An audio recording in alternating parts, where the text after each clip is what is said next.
And we bring up the camera and we welcome everyone to another Sunday night edition of Accessibly Live, the book club reading room. Hope everyone's having a good week this week. For those of you in the upper Midwest, I hope you're staying warm. It is cold out there for December. But for those of us who grew up in North Dakota, South Dakota, Michigan, Minnesota, Wisconsin, Iowa, Montana, we all know that it gets crazy this time of year. And, honest to God, it's just cold up there. Lots of wind coming off the lake. And it's just, I hope everyone's bundled up and whoever's in down south is having a safe weekend. And tonight, we've got something fun tonight. We've got dipping into some classic American short stories. One particular by the legendary Washington Irving. Tonight, we will be reading Rip Van Winkle. Story of a man who sometimes didn't need to be bothered. Went up into the mountains, found some strange little guys who were bowling and drinking this strange concoction. And he partakes in, he falls asleep. He falls asleep for 30 years. It's a cautionary tale, and I think it's a tale that everybody should read or hear just once or twice or 3 times in their life. After the book, we have some special announcements coming up for this show's anniversary, which is at the end of January. And a few other things that we'll be doing for the show, for in conjunction with the Thursday night show that we do here, Accessibly Live, the Conversation Station. 4 years coming up for the Conversation Station. 3 years for this show in January. Lots of special things coming. Now, if you get a chance, when you get a chance, please like and subscribe. Head on over, click the thumbs up, and it helps the algorithm out a lot. And it allows me to, make sure that I've got a few people enjoying the show. We're trying our best. We keep working hard and almost hardly working. And with between the books and the movies and everything that we do here, we appreciate everybody who stops in. Now, we also have a new email that we came up and started a couple weeks ago. It is joelk_OG at protonmail.com. Say hello. Let me know where you guys are watching from. I know I've got a lot of people watching from the upper Midwest. Few people down south in Texas, Oklahoma, over on the West Coast, up in Vancouver. So let me know where you guys are watching. Would really enjoy knowing where you guys are watching from. But before we do anything else, let's get into the story.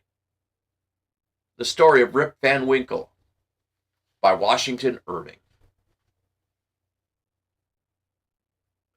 The following tale was found among the papers of the late Dietrich Knickerbocker, an old gentleman of New York who was very curious in Dutch history and of the province, and the manners of his descendants and the primitive settlers.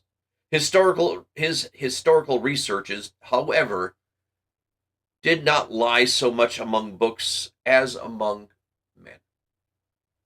The former, the lamentably scanty on the favorite topics, where he found the old bourgeois and still their wives rich in the legendary lore, so invaluable to true history.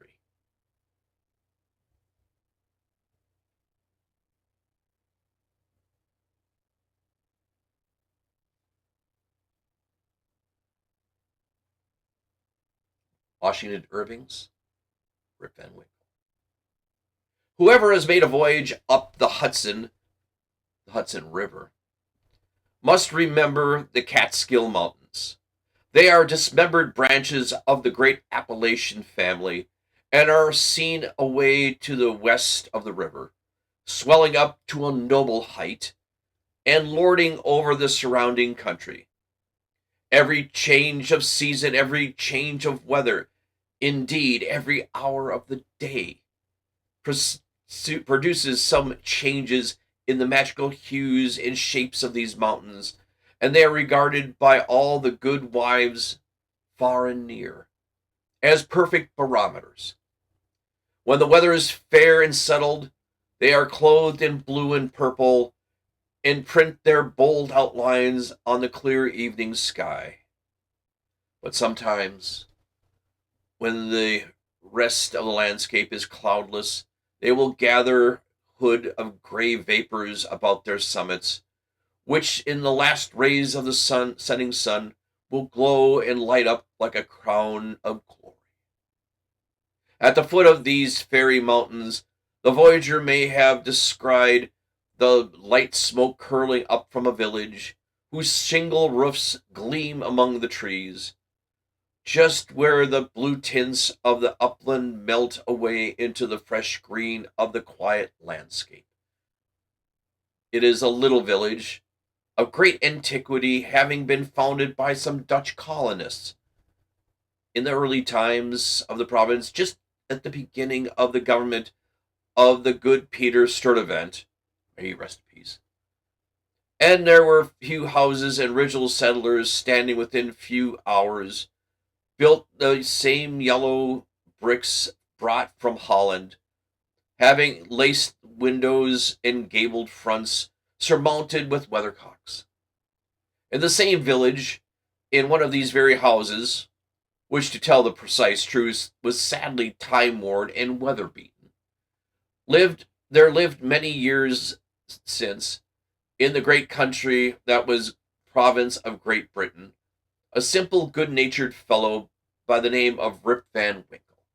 He was the descendant of the Van Winkles who figured so gallantly in those chivalrous days of Peter Stuyvesant and accompanied him to the siege of Fort Christina. He inherited, however, but little of the marital characters of the ancestors.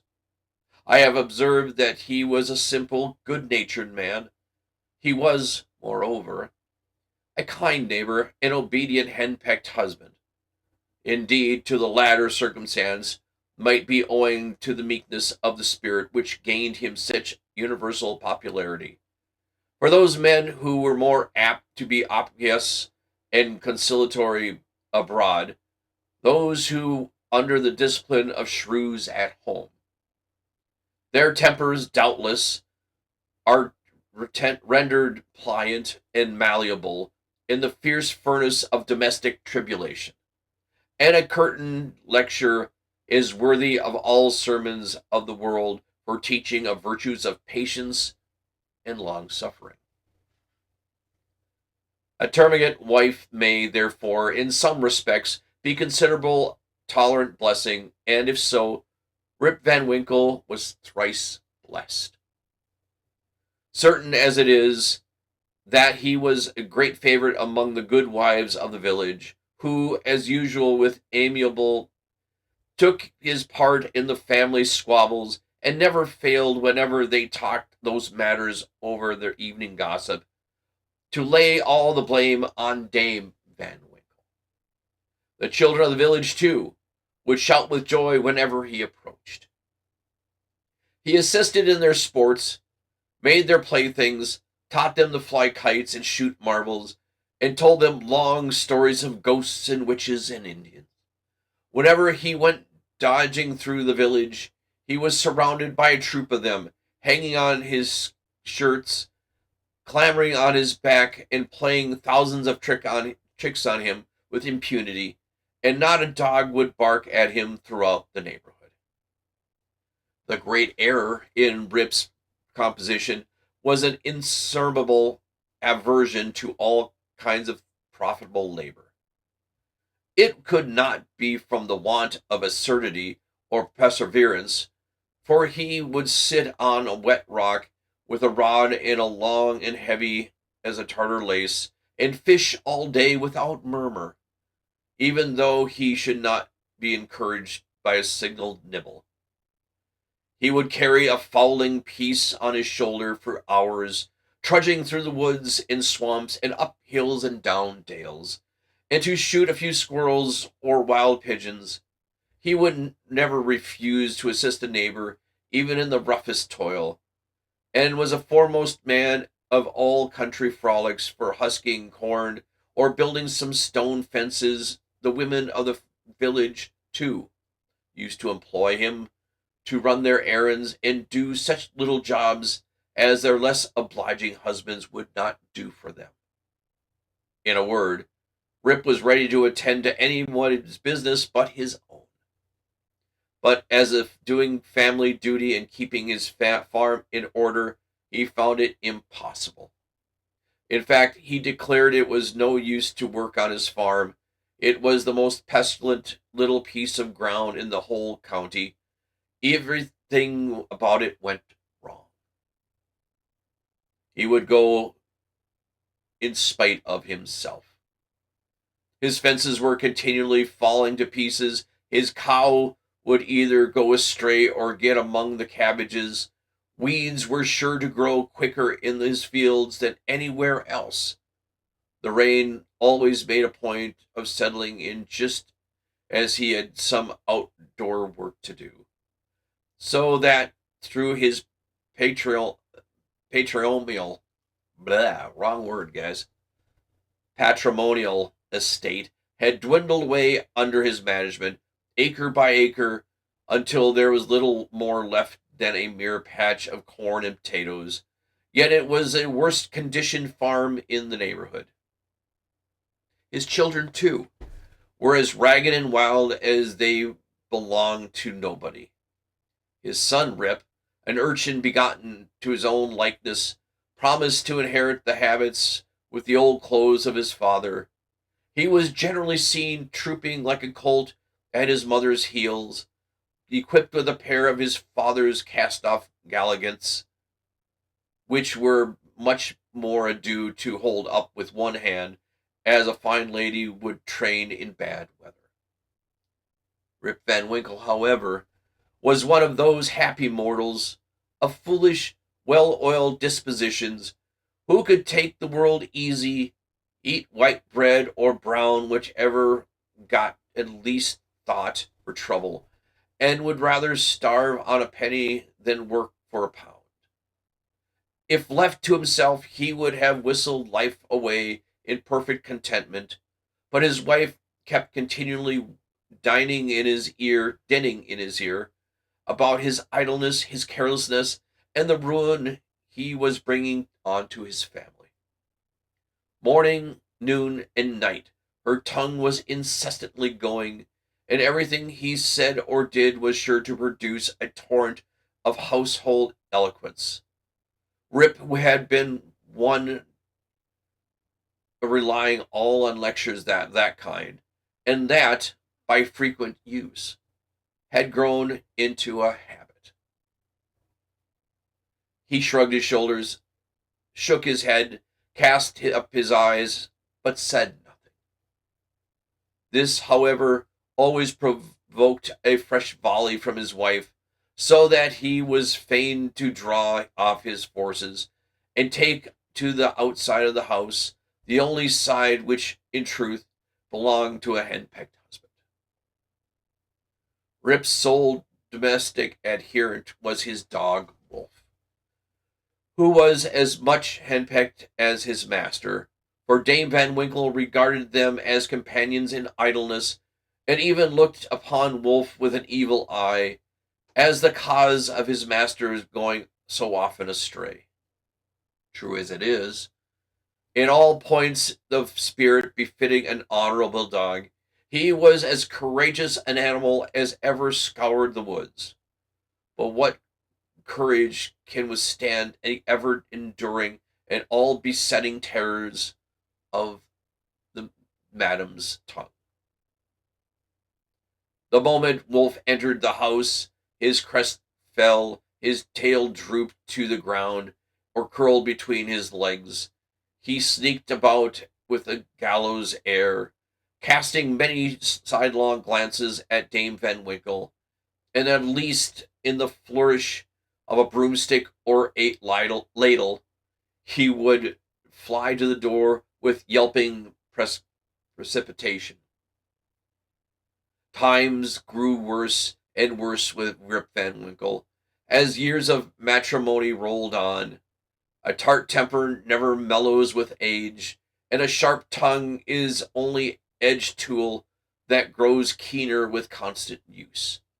For a long he had used to console himself, when driven from home by frequent kind of perpetual club of sages, philosophers, and other idle personages of the village, which held its sessions on a bench before a small inn, designated by the rubicund portrait of His Majesty George III. Here they sat in the shade through a long, lazy summer's day, talking listlessly over village gossip or telling endless sleepy stories about nothing. But it would have been worth any statesman's money to have heard the profound discussions that sometimes took place whenever an old newspaper fell into their hands from some passing traveler. How solemnly they would listen to the contents as drawled out by Derek Van Bummel, the schoolmaster, a dapper, learned little man who was not to be daunted by the most gigantic word in the dictionary, and how sagely they would deliberate upon public events some months after they had taken place. The opinions of this junto were completely controlled by Nicholas Vedder, a patriarch of the village and landlord of the inn, at the door of which he took his seat in the morning till night, just moving sufficiently to avoid the sun and to keep the shade of the large tree, so that the neighbors could tell the hour by his movements so accurately as to by a sundial. It is true he would rarely speak. He was rarely heard to speak, but smoked his pipe incessantly. His adherents, however, for every great man had his adherents, perfectly understood him and knew how to gather his opinions. When anything that was read or related displeased him, he was observed to smoke his pipe vehemently and send forth short, frequent, angry puffs. But when he pleased, he would inhale the smoke slowly and tranquilly, and emit it in a light and placid cloud.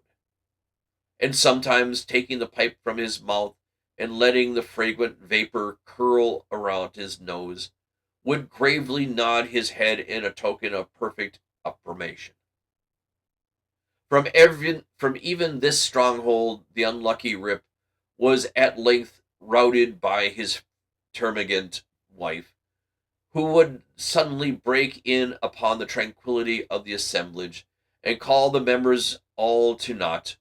Nor was the august personage, Nicholas Vedder himself, scarred from the daring tongue of this terrible virago, who charged him outright with encouraging her husband in habits of idleness. Poor Rip was at last reduced to almost despair, and his only alternative to escape from the labor of the farm, and clamor of his wife, was to take gun in hand and stroll into the woods. Here he would sometimes sit himself at the foot of a tree, and share the contents of his wallet with Wolf, whom he sympathized as a fellow sufferer in persecution. Poor Wolf, he would say, thy mistress leads thee a dog's life of it, but never mind, my lad.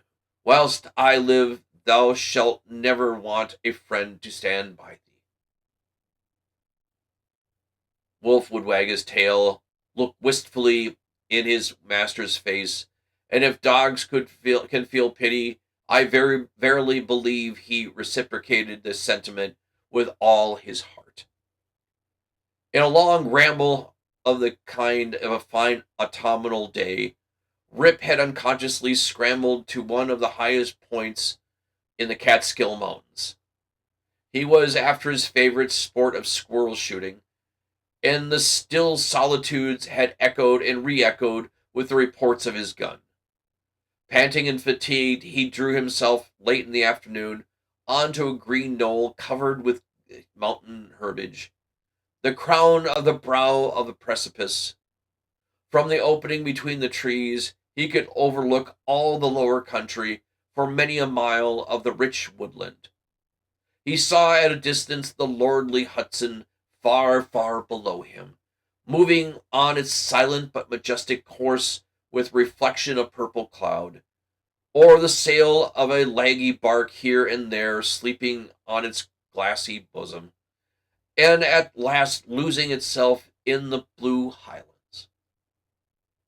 On the other side, he looked down into the deep mountain glen, wild and lonely, shagged at the bottom, filled with fragments of the impending cliffs, scarcely lighted by the reflective rays of the setting sun. For some time, Rip lay musing on this scene. Even was gradually advancing, the mountains began to throw their long blue shadows over the valleys. He saw that it would be dark long before he could reach the village, and he heaved a heavy sigh when he thought of encountering the terrors of Dame Van Winkle. As he was about to descend, he heard a voice from the distance hollowing, "Rip Van Winkle! Rip Van Winkle!" He looked around, but could not see nothing but a crow winging its solitary flight across the mountain. He thought his fancy must have deceived him, and turned again to descend, when he heard the same cry ring through the still evening air. "Rip Van Winkle! Rip Van Winkle!" At the same time, Wolf bristled up his back, giving a low growl, skulked to his master's side, looking fearfully down into the glen. Rip now felt a vague apprehension stealing over him. He looked anxiously in the same direction and perceived a strange figure slowly toiling up the rocks and bending under the weight of something he carried on his back. He was surprised to see any human being in this lonely, unfrequented place, but supposing it to be someone of the neighborhood in need of assistance, he hastened down to yield it. On nearer approach, he was more than surprised at the singularity of the stranger's appearance. He was short, square-built little fellow, with thick, bushy hair and a grizzled beard. His dress was that of antique Dutch fashion, a cloth jerkin wrapped around his waist, several pairs of breeches, the outer of an ample volume, decorated with rows of buttons down the sides, bunches at his knees. He bore on his shoulder a stout keg that seemed full of liquor, and made signs for Rip to approach, and assisted him to the load. Although rather shy and distrustful of new acquaintances, Rip complied with his usual alacrity, and mutually relieving one another, they clambered up the narrow gully, apparently to a dry bed of a mountain torrent. As they ascended, Rip every now and then heard long rolling peals, like distant thunder. It seemed to issue out of the deep ravine, or rather cleft between the lofty rocks, towards which they trudged their path conducted. He paused for a small instant, but supposing it to be muttering of one of the transient thunder showers, which often take place in the mountain heights, he proceeded. Passing through the ravine, they came up to a hollow like that of a small amphitheater, surrounded by perpendicular precipices, over the brinks of which impeding trees shot their branches so that you could only catch glimpses of the azure sky and the bright evening cloud. During the whole time, Rip and his companion had labored on in silence, for though the former marveled greatly at what could be the object of carrying a keg of liquor up into the wild mountains, there was something strange and incomprehensible about the unknown that inspired awe and checked familiarity. On entering the amphitheater, new objects of wonder presented themselves. On a level spot in the center was a company of odd-looking personages playing at ninepins. They were dressed in quaint, outlandish fashion. They wore short doublets, other jerkins, with long knives in their belts, and most of them had enormous breeches of similar style of the guides. Their visage, too, were peculiar.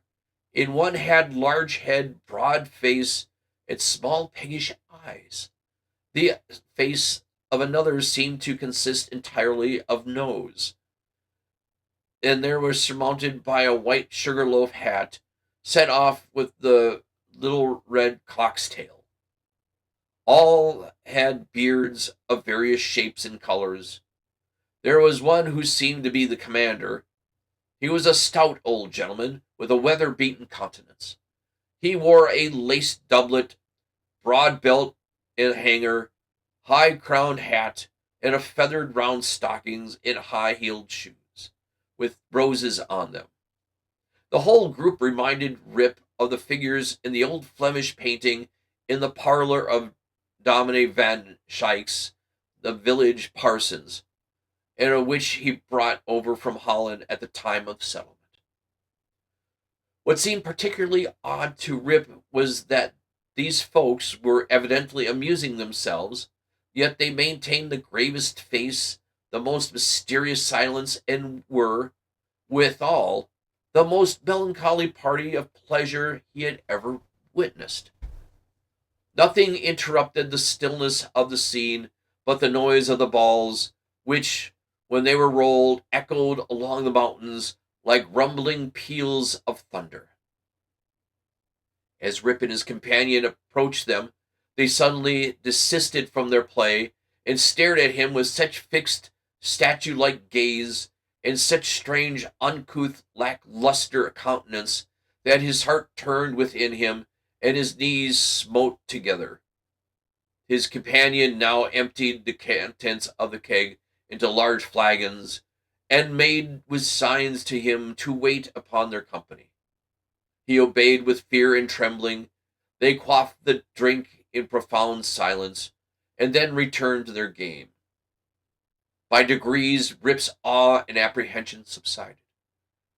He even ventured, when no eye was fixed upon him, to taste the beverage, which he found had much of the flavor of excellent Hollands. He was naturally a thirsty soul, and was soon tempted to repeat his draught. One taste provoked another, and he reiterated his visits to the flagon so often that at length his senses were overpowered, his eyes swam in his head gradually declined, and he fell into a deep sleep. On waking, he found himself on the green knoll whence he had first seen the old man in the glen. He rubbed his eyes. It was a bright sunny morning. The birds were hopping and twittering among the bushes, and the eagle was wheeling aloft. Its breast was pure mountain breeze. Surely, Rip thought, I have not slept here all night. He recalled the occurrences before he slept. The strange man with the keg of liquor, the mountain ravine, the wild retreat among the rocks, the woebegone party of ninepins, the flagon. Oh, that flagon, that wicked flagon, thought Rip. What an excuse shall I make to Dame Van Winkle? He looked round for his gun, but in place of the clean, well-oiled fowling piece, he found an old flintlock lying beside him, the barrel encrusted with rust and the lock falling off, and stock worm-eaten. He now suspected that grave roisters of the mountain had played a trick upon him and had dosed him with liquor and robbed him of his gun. Wolf, too, had disappeared, but they might have strayed away after a squirrel or a partridge. He whistled after him and shouted his name, but all in vain. The echoes repeated his whistle and shout, but no dog was to be seen. He determined to revisit the scene of the last evening's gamble, and if he met with any of the party, to demand his dog and gun. As he rose to walk, he found himself stiff in the joints and wanting in his usual activity. These mountain beds do not agree with me, thought Rip, and if this frolic should lay upon me with fit of rheumatism, I shall be blessed time with Dame Van Winkle. With some difficulty he got down into the glen, and found the gully up which he and his companions had ascended the preceding evening. But to his astonishment, a mountain stream was now foaming down it, leaping from rock to rock, and filling the glen with babbling murmurs. He, however, made a shift to scramble up its sides, working his toilsome through the thicket branches, sassafras and witch hazel, and sometimes tripped up by entangled by the wild grapevines that twisted their coils and tendrils from tree to tree, and spread a kind of network in his path. At length, he reached to where the ravine had opened up through the cliffs to the amphitheater, but no trace of such an opening remained. The rocks presented a high impenetrable wall, over which the torrent came tumbling into a sheet of feathery foam, and fell into a broad, deep basin, blackened from the shadows of the surrounding forest. Here, then, poor Rip was brought to a stand. He called again and whistled after his dog. He was only answered by the cawing of a flock of wild crows, sporting high in the air above the dry tree that overhung the sunny precipice, and who, secure in their elevation, seemed to look down and scoff at the poor man's perplexities. What was to be done? The morning was passing away, and Rip felt famished for want of his breakfast. He grieved to give up his dog and gun, and dreaded to meet his wife, but it would not do to starve among the mountains.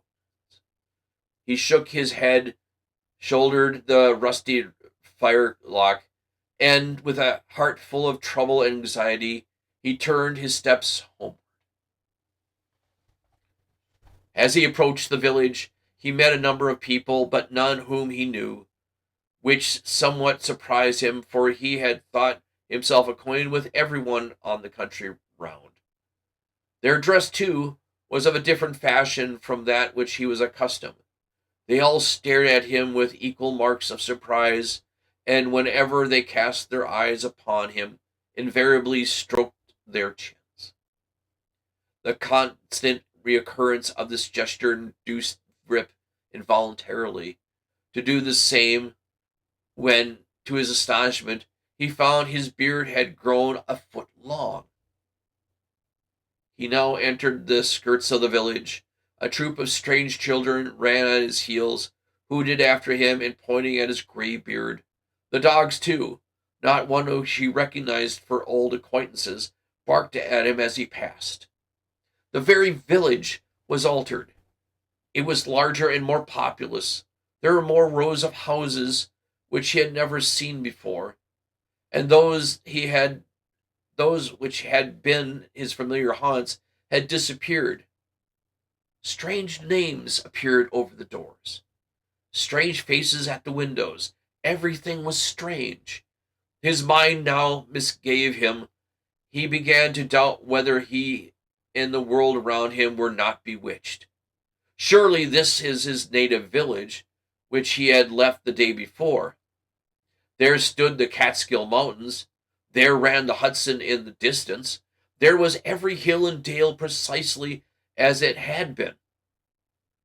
Rip was sorely perplexed. That flagon last night, thought he, had addled my poor head sadly.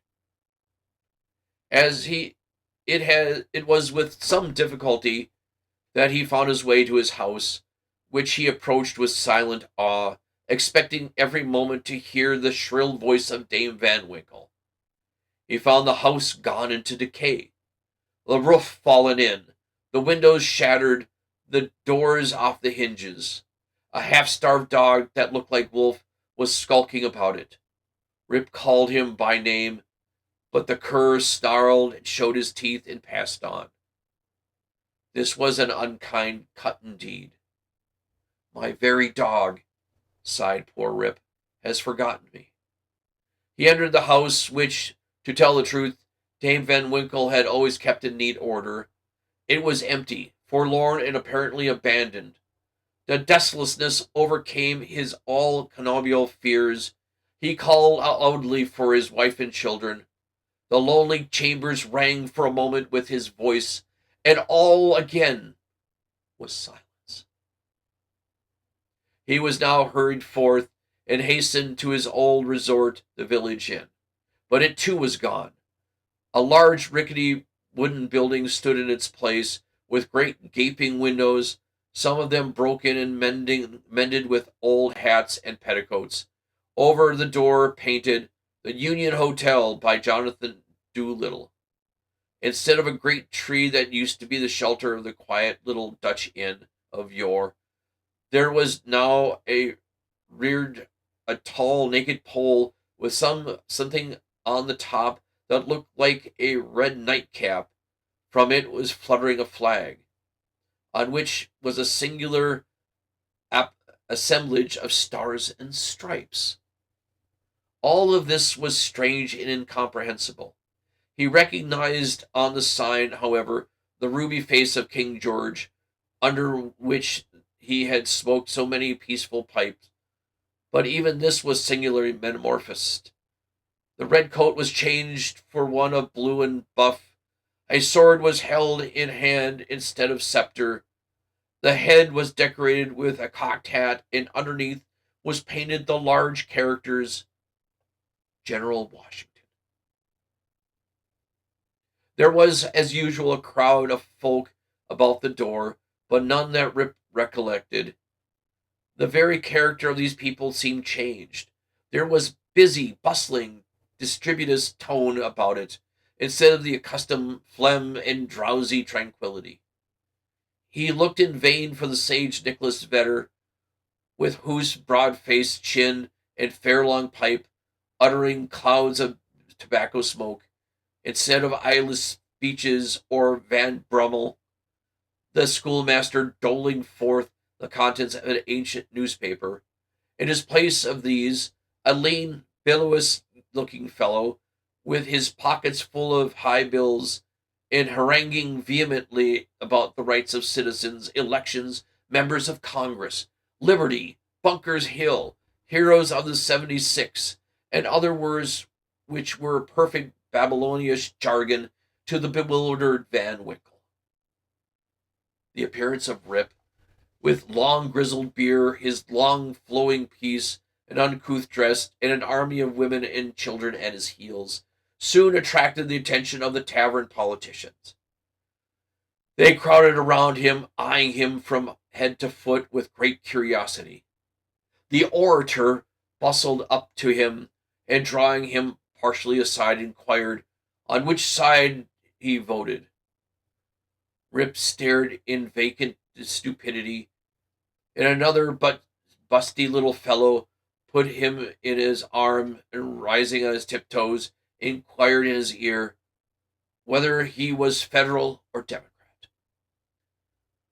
Rip was equally at a loss to comprehend the question, when knowing self-important old gentleman in sharp-cocked hat made his way through the crowd, putting them to the right and left with his elbows as he passed, planting himself before Van Winkle with arms akimbo, and another resting on his cane, his keen eyes and sharp head penetrating, as to the very old soul, demanded in an austere tone what brought him to the election with a gun on his shoulder and a mob at his heel, and whether he meant to breed a riot in the village. "Alas, gentlemen," cried Rip, somewhat dismayed, "I am a poor, quiet man and a native of the place, and a loyal subject to the king, God bless him." Here a general shout burst by the bystanders. "A Tory! A Tory! A spy! A refugee! Hustle him! Away with him!" With great difficulty that self-important man in the cocked hat restored order, and having assumed a tenfold austerity of brow, demanded again of the unknown culprit what he came there for, and whom he was seeking. The poor man humbly assured him that he meant no harm, but he merely came in search of some of his neighbors who used to keep about the tavern. "Well, who are they? Name them." Rip bethought a moment, inquired, "Where is Nicholas Vedder?" There was silence for a little while, when an old man replied in a thin, piping voice, "Nicholas Vedder? Why, he is dead and gone these 18 years. There is a wooden tombstone in the churchyard that used to tell about him that's rotten and gone now. Where is Bram Dutcher? Oh, he went off to the army in the beginning of the war. Some say he was killed at the storming of Stony Point. Others say he was drowned at the squall in the foot of Antony's nose. I do not know. He never came back again."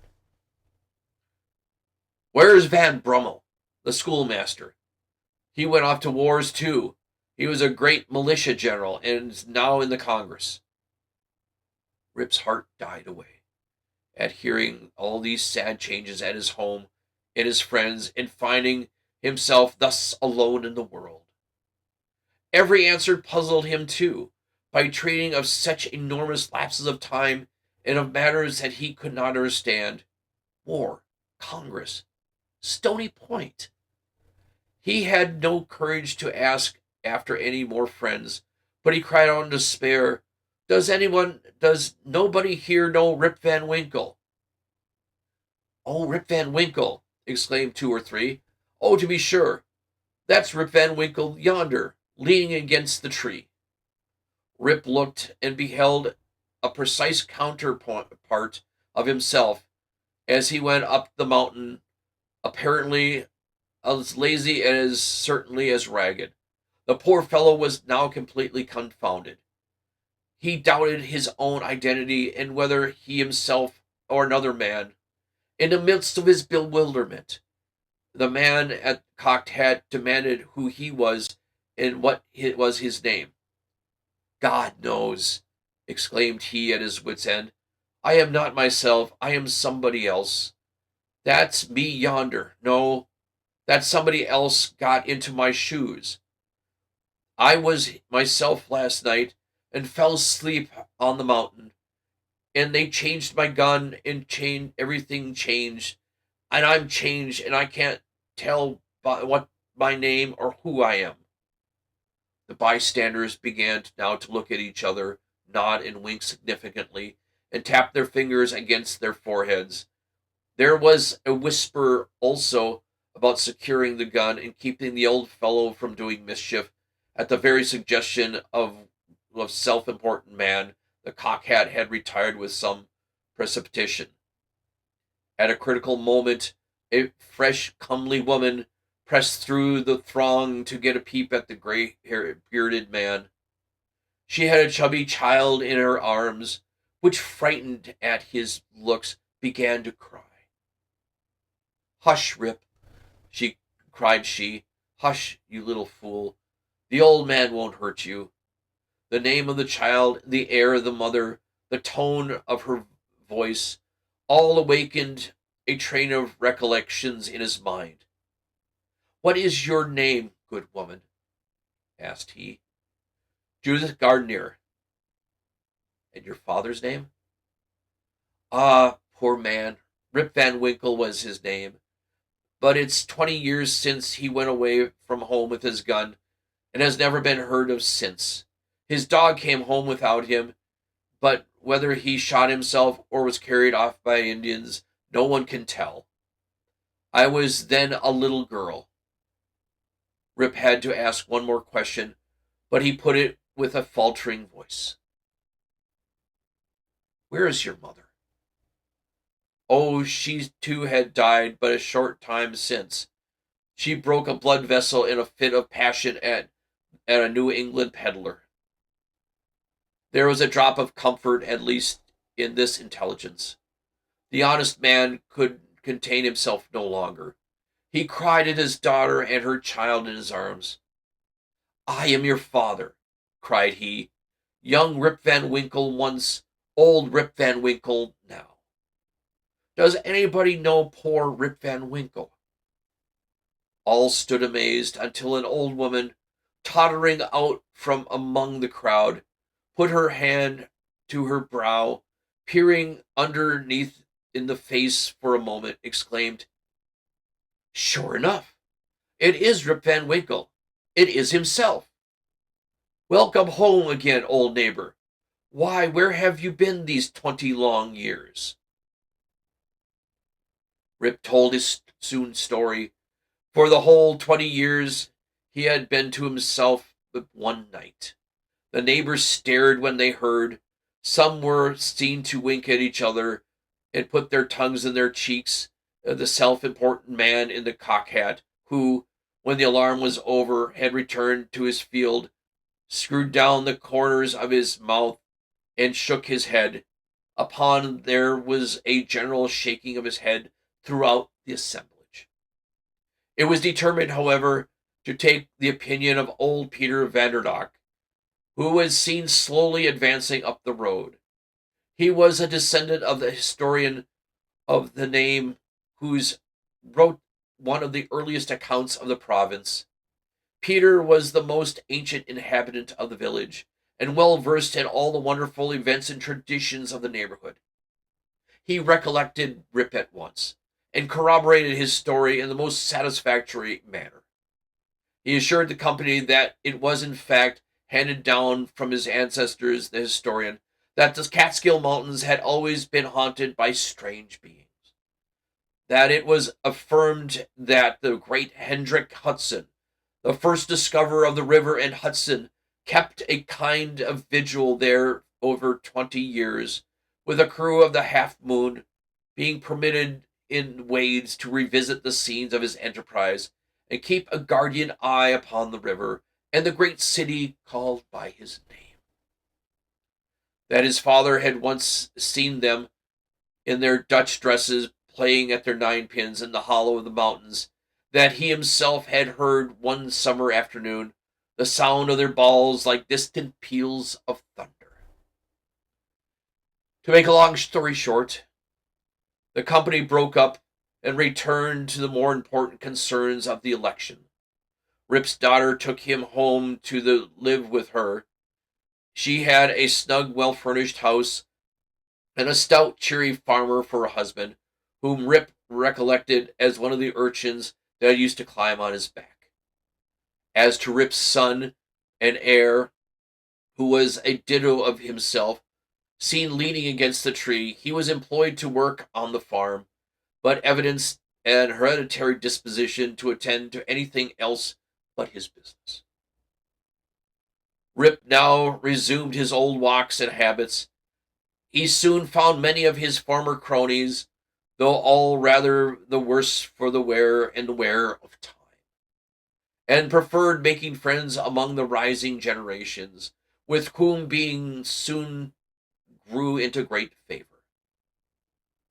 Having nothing to do at home, and being arrived at this happy age when a man can be idle with impunity, he took his place once more in the bench at the inn door, with the reverence as once of the patriarchs of the village in chronicle of the old times before the war. It was some time before he could get into the regular track of gossip, or could be made to comprehend the strange events that had taken place during his torpor. How there had been a revolutionary war, that the country had thrown off the yoke of old England, and that instead of being the subject of the Majesty King George III, he was now a free citizen of the United States. Rip, in fact, was no politician. His changes in states and empires made but little impression on him. But there was one species of despotism under which he had long groaned, and that was petticoat government.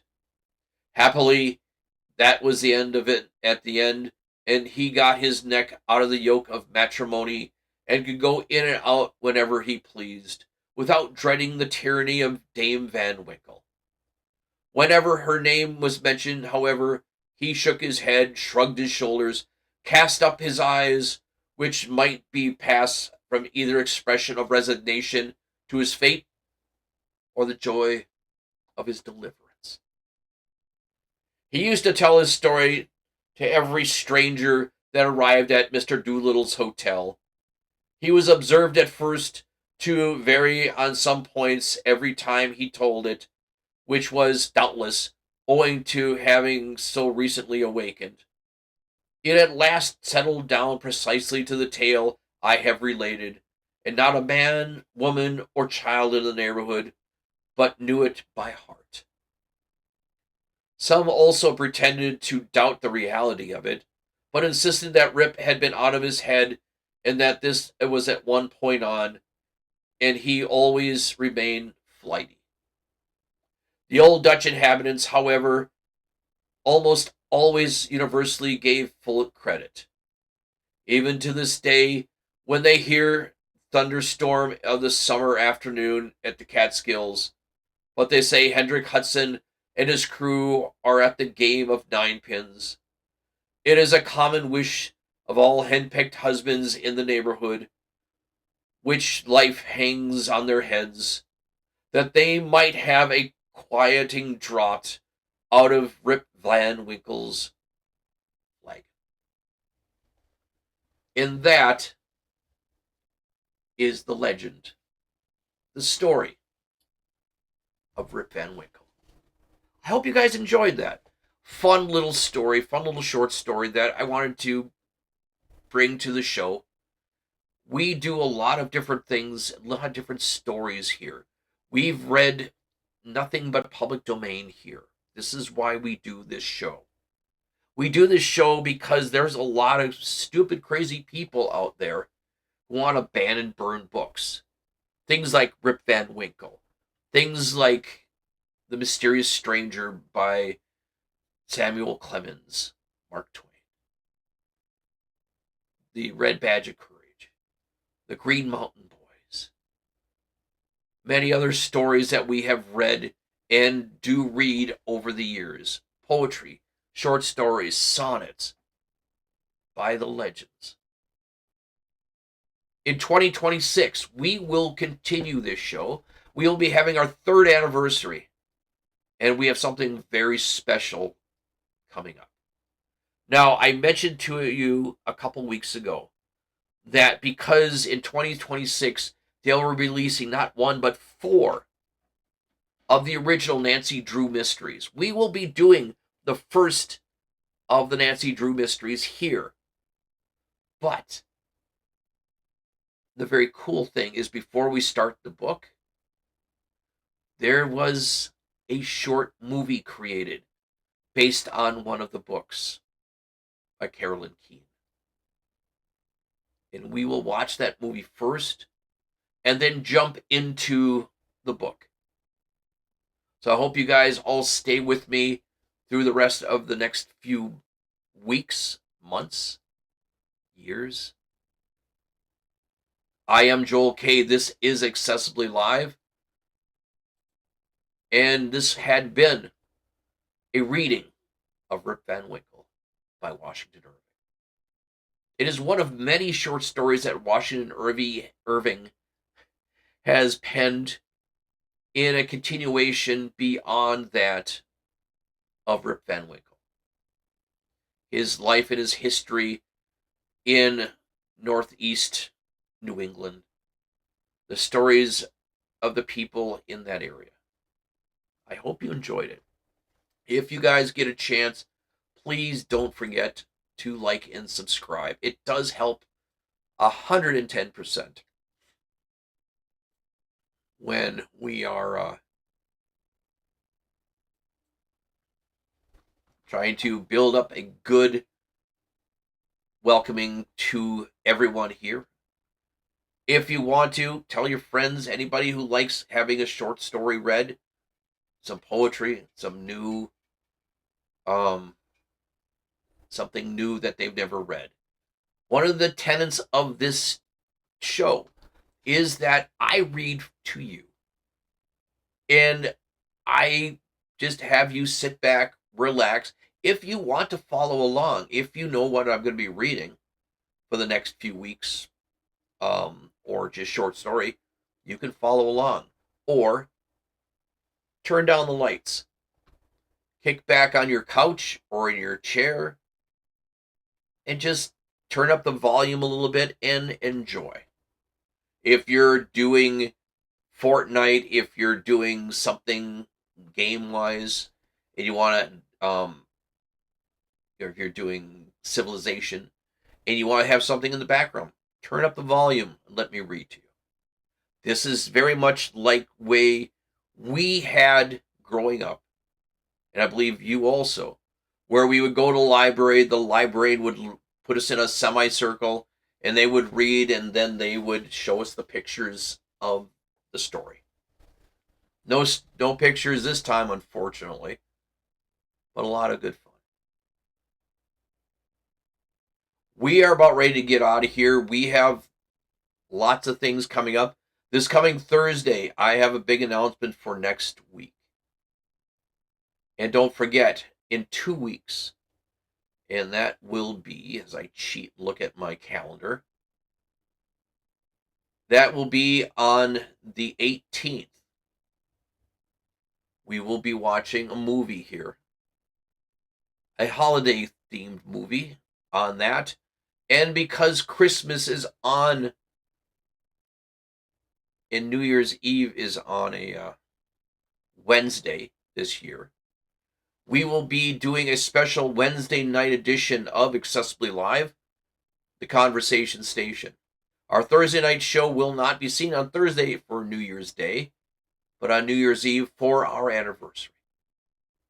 I hope you all join us for the 4-year anniversary. Before we go, like we do on the Thursday night show, we have a final quote for the night. And this, from me to you. Respect the old when you are young. Help the weak when you are strong. Confess the faults when you are wrong. Because one day in life, you will be old, weak, and wrong. Respect the old when you are young. Help the weak when you are strong. Confess the fault when you are wrong. Because one day in life, you will be old, weak, and wrong.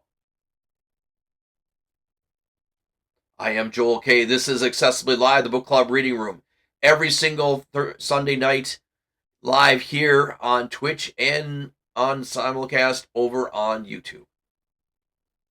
We appreciate everybody stopping in. Don't forget, we do have a new email if you want to write and say hello.